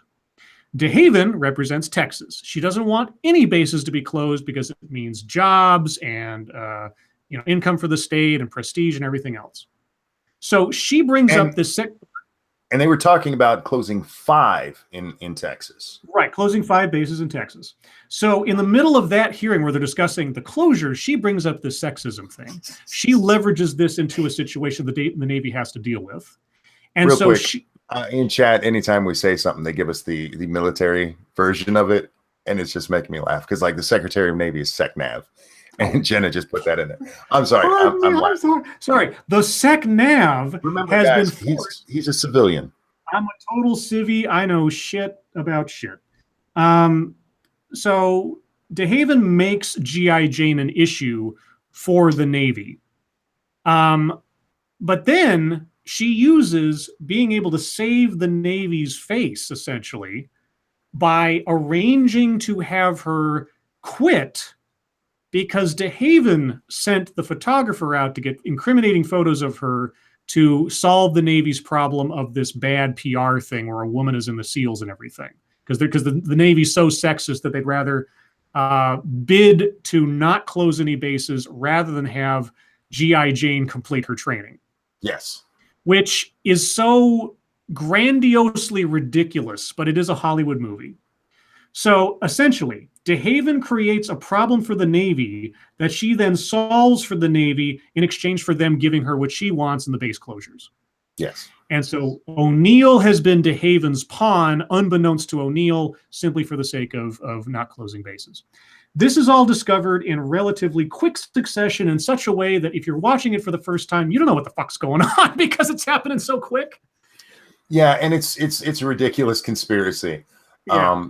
Even by movie terms. But O'Neill finds out because her boyfriend notices marks on the side of a paper that he was given. I'm still not clear as to how that tells him anything.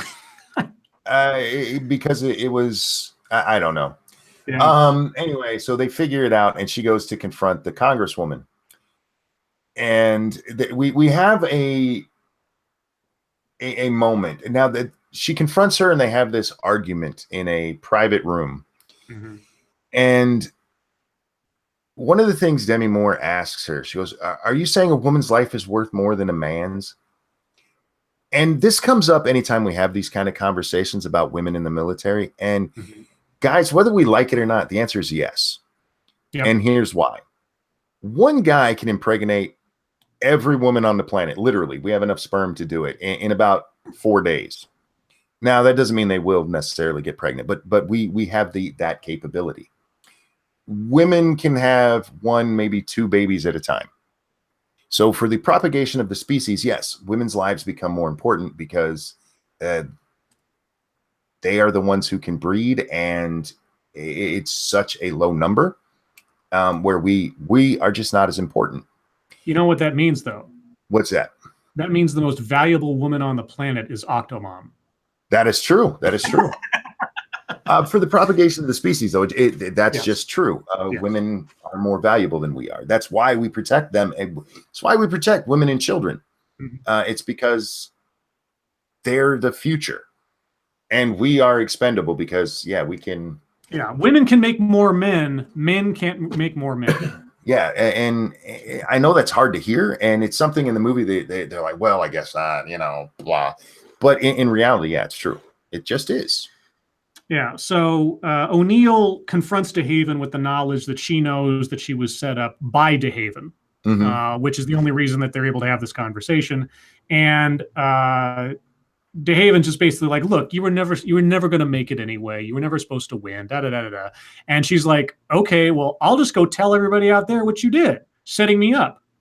And she's like, no. Like, what did she think was going to happen? I don't understand at that point, because once it's revealed and she has the evidence of this, I'm not quite sure what the Machiavellian DeHaven thought was going to be the result of that. She would have to offer her something so great not to go back in after all she's been through. I don't even know what that would be. But anyway, so rather than risk the PR disaster for her political career as to a woman setting up another woman for failure and framing her as being gay, again, another anachronism,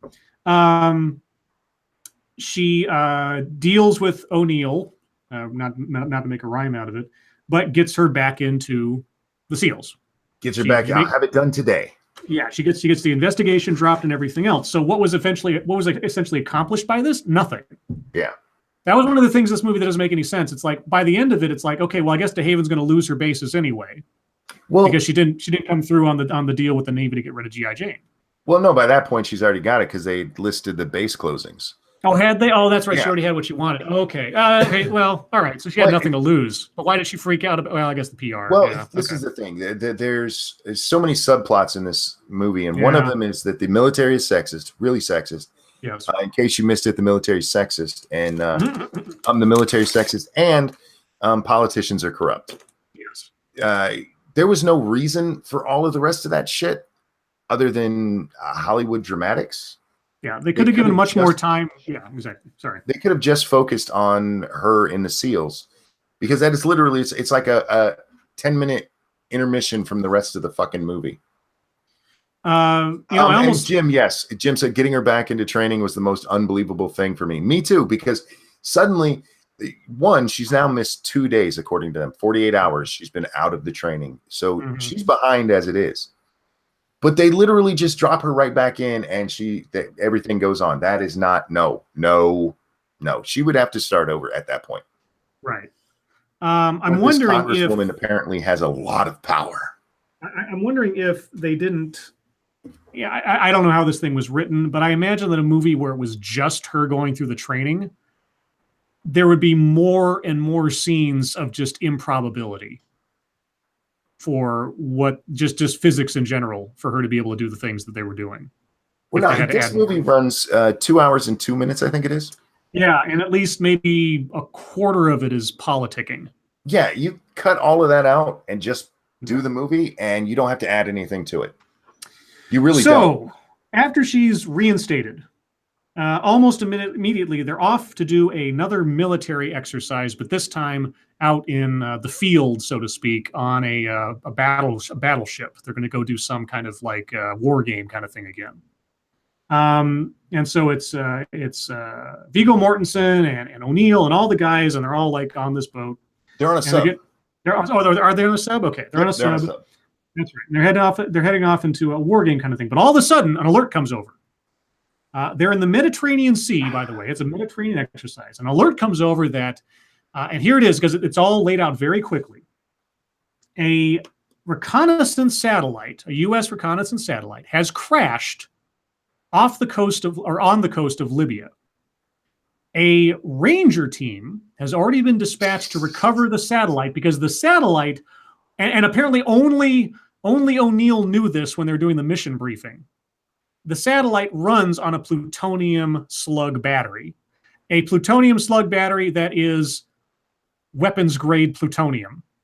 Which is ridiculous. Which is ridiculous. But anyway, so if the Libyans get a hold of this satellite core, then they will have their hands on nuclear grade plutonium, which you don't want Libya to have. And they talk about Gaddafi. And so the idea is the only people people within range of helping get these Rangers out and giving them cover as they make their exfil is these guys, the non-finished their training Navy SEALs. Which, of course, they're going to send into the field. Yes, they're going to send into the field. And the captain of the sub or the commander or whatever, he comes up to Viggo Mortensen and says, now, you tell me if your people are ready for this. I just want to time out here. This is where the movie just completely falls to shit. Yes, and I will not deny this is the part of the movie that I hate, that I like the least. Let's say I don't hate it necessarily. There's a couple of fun moments, but otherwise, I almost like I want the movie to end after she has her discussion with DeHaven and she goes back to training. I just want it to end there. It's like I don't want to know anything else. I actually dislike. This is my least favorite part of the movie. I just want to point out in chat, there's another thing, because you said they were on a boat, and you're technically correct if you're in the Navy. In the Navy, a submarine is a boat. Oh, I said is a ship. I said a battleship, I think, or whatever. Well, you said both. Did I? Okay.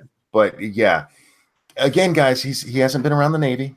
I don't know. Calm down. My dad was in the Air Force before I was born. I don't know shit about military stuff except what movies tell me. So Yeah, just a little aside there. Yeah, but they're going to send in SEALs who are not completely trained to extract the Rangers.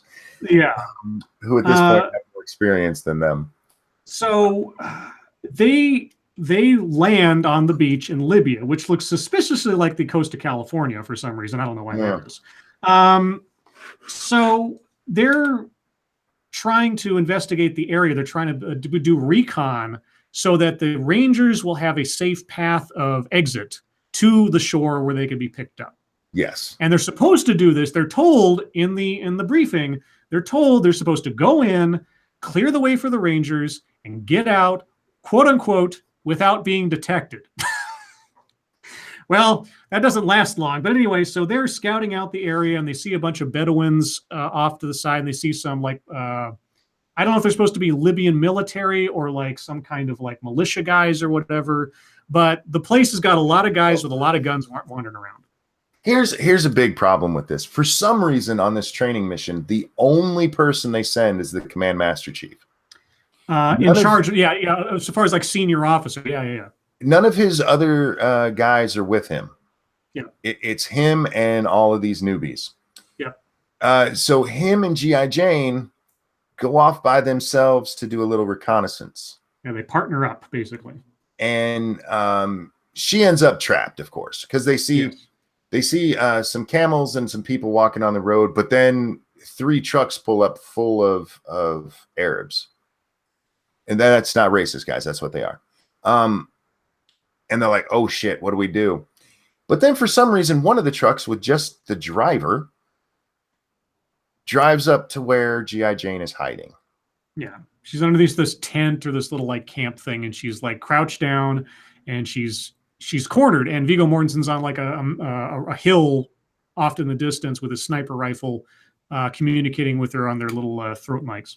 Yeah, because they can't get a hold of what's his name, Wickwire.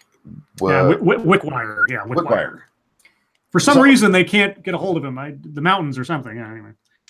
But anyway, she is ready to kill this guy. She pulls out her knife. She gets with a knife, yes, because they're supposed to be silent. Yes. And right as it's about time for her to do that, Viggo Mortensen shoots him instead. Yeah, he saves her and then sets off all hell breaking loose. Now, yes. Again, why not just let her kill the guy? And I'm wondering, we never see G.I. Jane kill anyone in this movie. Well, it's the same thing he talked about before. He's protecting her from having to do it. Right, but I'm also like looking at it from a point of view of like the movie itself. Were they afraid that if they had their main character, this Joan of Arc character, actually kill someone in combat? Was that going to be like some kind of like downturn for the plot or something? I was trying to mention, like, why wouldn't they have her do that? Because as far as I recall, and there's a lot of action that happened shortly after this guy, so maybe I'm forgetting, but as far as I recall, at no point does O'Neill actually pull the trigger and kill someone. No, I think this part was just him wanting to make sure she was safe. And right. Yeah, it proves it's his inability to let her be in danger. Right. So of course, all hell breaks loose. He tells her to get back to the team, and he's gonna draw their fire by himself. All by himself, yeah, with like 3 trucks full of guys. So then O'Neill makes it back to the team. She lets them know what's going on, and then they got to figure out, okay, well, he's not going to lead. She says he's not going to lead them back to us. He's going to take them somewhere else, so we'll be safe. And we basically have a flashback, essentially a bookend to the opening scene where we meet O'Neill, where she's telling the guys in the command bunker, like, given the terrain, this is probably where they're going to end up, and this is where we should aim the satellite.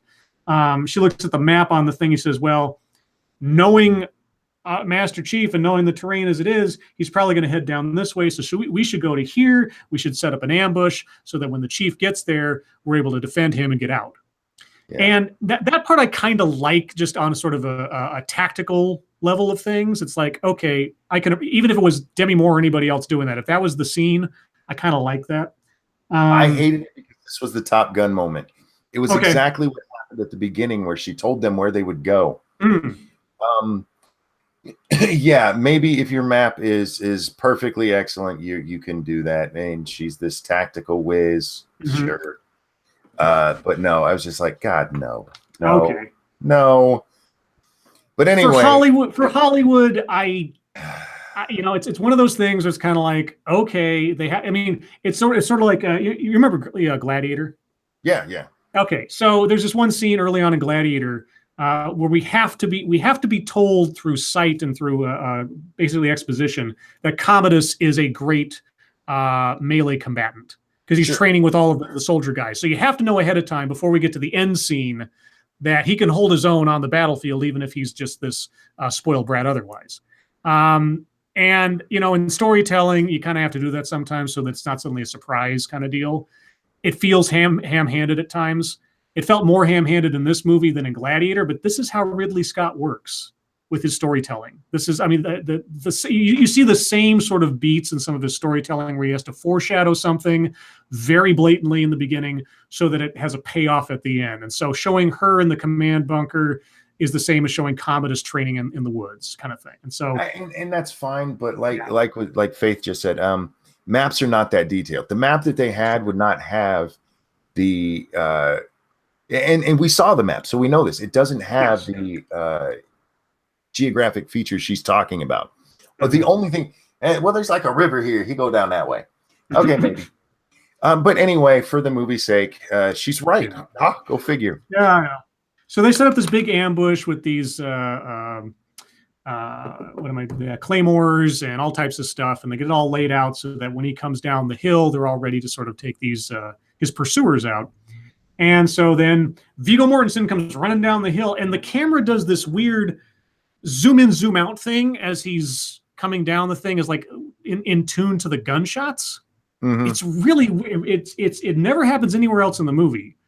It's a really weird effect, and it always stands out to me. I don't know that I like it or anything. It's just really odd. I don't know what that was there for. I guess to maybe enhance the intensity of the moment or something.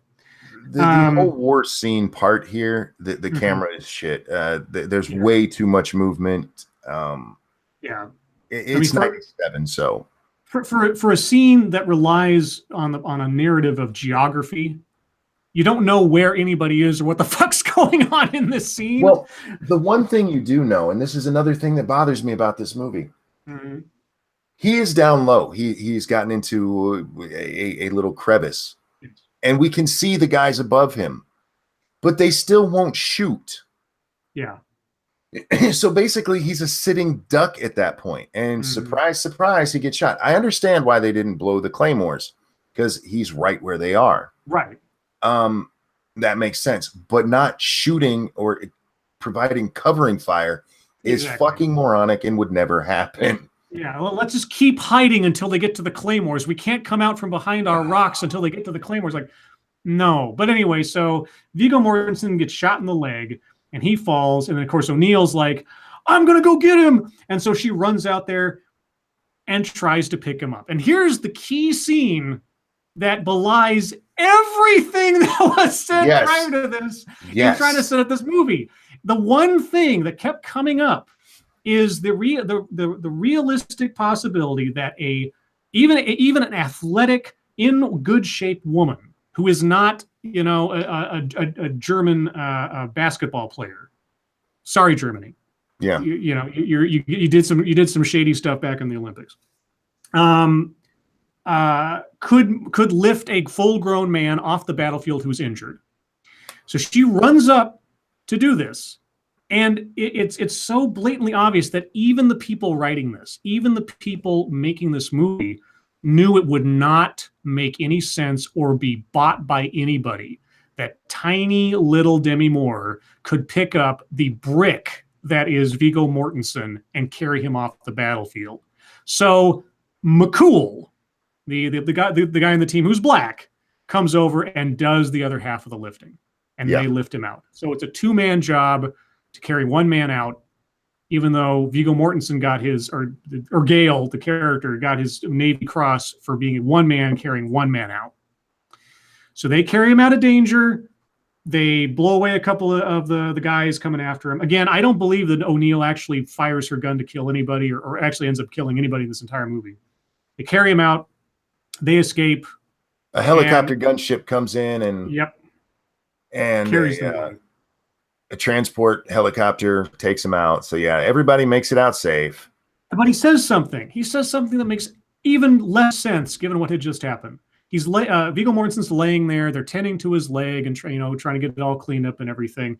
And he says, "I'm never going to live this down." And like, what? Being carried out of action by two people?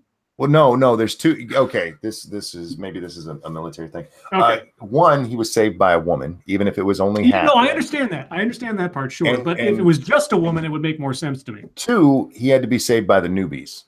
Oh, okay. All right. Well, he didn't have anybody else. He didn't bring anybody else with him. Yeah, but it's still something he would get shit for the rest of his life. Legit. Okay.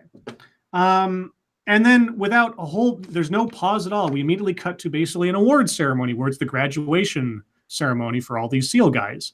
And Viggo Mortensen's there. He's got a brace on. He's limping with a cane. And he goes down the line and hands each one of them their Navy SEAL medal or badge or whatever. This is something I need to ask Jim. Jim, are you still here? Let me know if you are. Keep going. I'm sorry, Scribe. Oh, so he goes down the line, and to each character who, depending on how many times you've seen this movie, you might recognize the names of the people as they go down, like, whose this is. and he hands them the medal with one hand, with his, I believe it's his left hand, and then he reaches over with his right and shakes their hand. It's a very sort of ritualistic kind of thing. Mm-hmm. And then he gets down to O'Neill, and it's this meaningful moment between them as they look at each other, and he hands her her badge, or is it her badge, her medal? I don't know what it is. It's her seal pin. Seal pin, and then shakes her hand. And then we cut to her, like they're all celebrating and throwing their hats in the. Oh, sorry. Jim's still here. Jim, I've never seen this, so I could be wrong. Viggo was wearing Navy choker whites. I've never seen an enlisted man wear choker whites. Do they? Are there some who do? Aha. Yeah, you had the same kind of thing about Under Siege, where on the poster he's wearing his dress whites as a cook or whatever. And then by the end of the movie, he's wearing his Under Siege. But yeah, I've never seen an enlisted wear choker whites. Jim says that is correct. Navy Chiefs have choker whites. Oh, see, that's why my dad never did. He just had the white uniform, but he never had choker whites. So I was curious. So then we have they're throwing their hats in the air in this slow motion thing, and they graduated. And she runs off to her locker as they're all outside celebrating or whatever. And she opens up her locker, and there's something waiting for her there. And it's a book. It's a book of poetry by D.H. Lawrence. And used as a bookmark in the middle of the book is the Navy Cross, or Gale's Navy Cross, right next to a circled poem, the poem that he read when he first met them at the thing, and talks about self-pity. And she looks over, and he's walking out of the locker room, and he looks back at her, nods at her, and she just gets this really grateful look on her face. And then we cut to credits. Yeah. Which is that is grade A block American cheese right there. Yeah, that was just cheesy as fuck. Yeah, I did not like that. But the thing is, I still like this movie. It completely goes into the pit. I remember watching it yesterday, how after she has the argument with DeHaven and she gets put back in, immediately I was like, I kind of want to stop watching now because I hate this end sequence. Yeah, the rest of it is shit.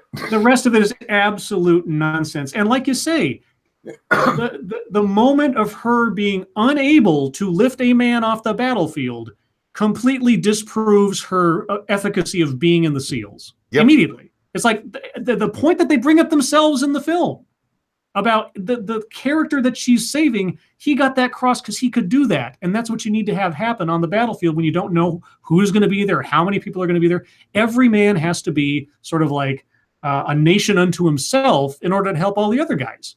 She can't do it. Now, I want to contrast this with An Officer and a Gentleman, because in An Officer and a Gentleman, they have, God, what the hell's her name? He calls her Sugar Britches. I forget her name in the... but there's a woman who wants to join the military, specifically the Navy pilots program. And Louis Gossett Jr. treats her like absolute shit through the whole thing. Mm-hmm. But she finally does everything herself. And there's no part of this where she has to pull another man out of a dangerous situation. In this one, she literally can't do the job. And you see that in action. Mm-hmm.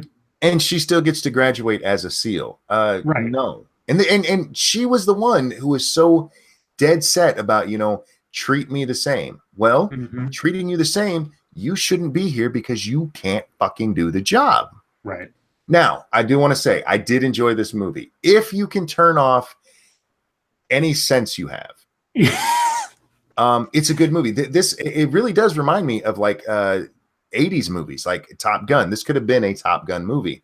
Yeah. Because if you watch Top Gun, there's some military stuff there. There's also a lot of really stupid shit that goes on that would never happen. Right. But it's still a fun movie to watch. And this is a fun movie until the battle scene. Exactly. And it's just, what the fuck? Yeah, because the thing I like about this movie is, first and foremost, the dialogue in a lot of places is just amazing and memorable. Sure. Viggo Mortensen is a fucking legend. I mean, he can take anything and just become that thing. If you want to see Viggo Mortensen become even more badass in a movie than you can possibly imagine, watch Eastern Promises. If you haven't seen Eastern Promises, you are missing out on a great, basically a mob movie. But Viggo Mortensen is an epic legend in that movie. Probably more of a badass there than here. But his characterization, his portrayal, the way he delivers his lines, his attitude, how he looks at people. It's just a really fun character to watch. You want to watch him interact with people. The guy who played the captain, Scott Wilson, his delivery of all his lines for every scene that he's in, he just owns it. Even Anne Bancroft, honestly. I kind of liked Anne Bancroft's sort of like Southern backroom dealing sort of double talker. I kind of like that stuff. So, and even to an extent, but lesser so, I like Demi Moore in this for the most part. Faith, real quick. Faith says it proves she did not belong in combat. She still had other strengths and was better suited for other roles. I agree with that, but they still gave her a SEAL pin and made her a SEAL. Yeah, that is the problem with this movie, because the whole thing. And Demi Moore did a great job in the movie.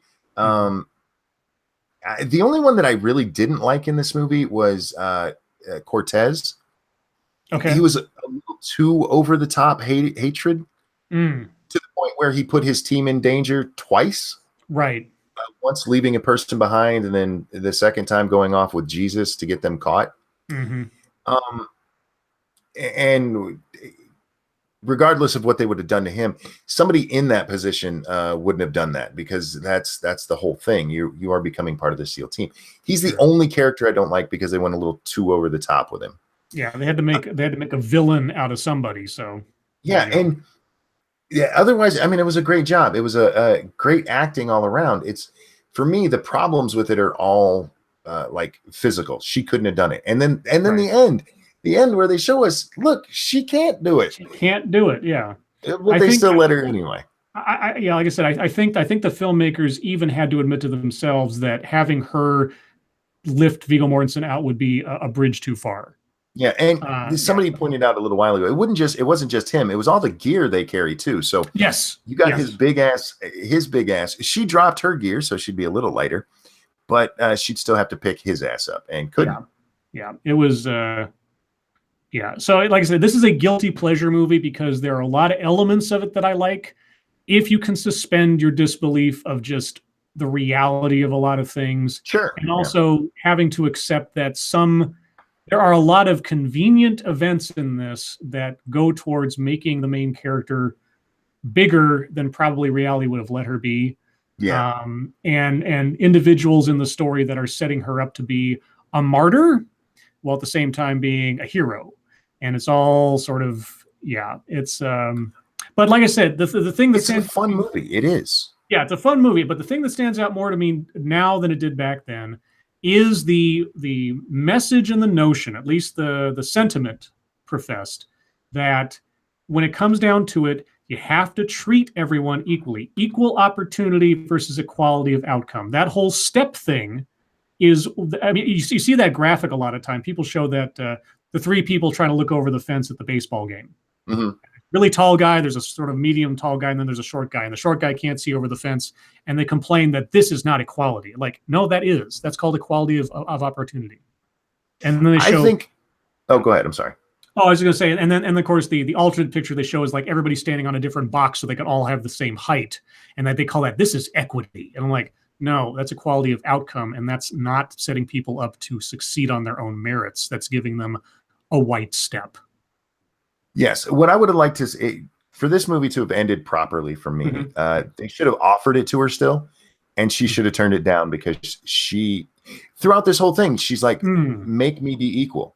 Right. And at the end, she wasn't. And Jim says they could have given her the SEAL badge because she completed training and then made her immediately non-operational. Okay, fair enough. But the movie leaves it with the idea that she's a SEAL now. Right. Yep. And what I would have liked to see is them offer it to her and she turn it down because I couldn't do it. Right. I tried. I did everything I could, but you're right. And the movie tells us that was right, but then But that wouldn't be your Hollywood ending. If she goes through all this and doesn't make it, well, it's it like, no, I guess women are cut out for it. Yeah. It would have been. And here's why. When she was talking to the senator, Yes. The senator asked her, "Is this really what you wanted?" She says to her, "What I wanted was the choice." Okay. So yeah. Jim says technically she is a SEAL because she completed the training, but she didn't. She didn't. We never saw the rest of it, and she couldn't do what they did. So yeah, it's a confused, and of course the fact that they sent a green SEAL team out into actual combat in a foreign. But by the way, and the other thing that we didn't even mention is like, okay, America just invaded Libya. I mean, they don't want to talk about that. They don't really dwell on that notion. It's like, well, here's the thing. That's not unusual. I know. I understand in reality thing. It's just like they sort of wash over that sort of notion. It's like, we are kind of invading a sovereign nation just to get back something that we lost control. Just get our stuff back. Yeah.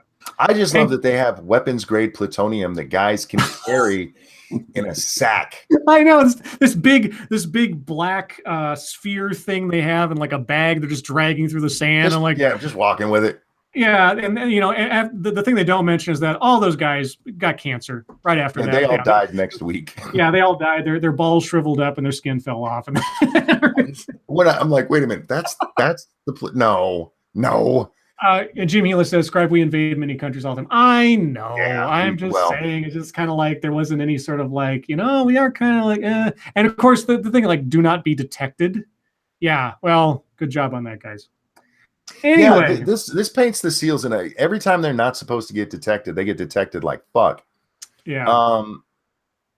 The SEALs get in and out most of the time pretty quiet.